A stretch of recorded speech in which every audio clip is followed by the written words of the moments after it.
Iran జరిపిన మెరుపు దాడిలో 6 అమెరికన్ సైనికులు ప్రాణాలు కోల్పోయారు. కువైట్లో ఒక తాత్కాలిక ఆపరేషన్ సెంటర్ను లక్ష్యంగా చేసుకుని ఇరాన్ ఈ క్షిపణి దాడికి పాల్పడింది.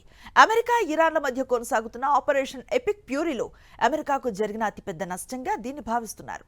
ఈ ఘటనపై పూర్తి వివరాలు ఇలా ఉన్నాయి. కువైట్లోని షువైబా రేవు పట్టణం ఒక్కసారిగా పేలుళ్లతో దద్దరిల్లింది. ఆదివారం ఉదయం ఎటువంటి హెచ్చరికలు లేకుండానే ఇరాన్ క్షిపణులు అమెరికా సైనిక కేంద్రాన్ని తాకాయి. ఈ దాడిలో ఒక తాత్కాలిక ఆపరేషన్ సెంటర్ పూర్తిగా ధ్వంసమైంది. తొలుత 4 సైనికులు మరణించినట్లు వార్తలు వచ్చినప్పటికీ శిథిలాల నుంచి మరికొన్ని మృతదేహాలను వెలికితీయడంతో మృతుల సంఖ్య 6కి చేరిందని అమెరికా సెంట్రల్ కమాండ్ ధృవీకరించింది. అమెరికా గగనతల రక్షణ వ్యవస్థలను ఛేదించుకుని ఒక క్షిపణి నేరుగా సైనికులు ఉన్న భవనాన్ని తాకడంతో ఈ భారీ ప్రాణనష్టం సంభవించింది. ఇది డ్రోన్ దాడి కావచ్చని నిపుణులు భావిస్తున్నారు.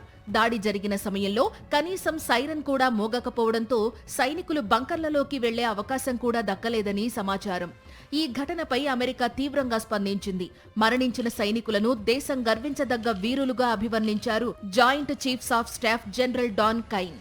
అటు ఇరాన్ సుప్రీం లీడర్ ఖమేనీ మరణం తరువాత ఇరు దేశాల మధ్య ఉద్రిక్తతలు పతాక స్థాయికి చేరుకున్నాయి. ఈ యుద్ధం మరికొన్ని వారాల పాటు కొనసాగే అవకాశముందని అధ్యక్షుడు ట్రంప్ హెచ్చరించారు.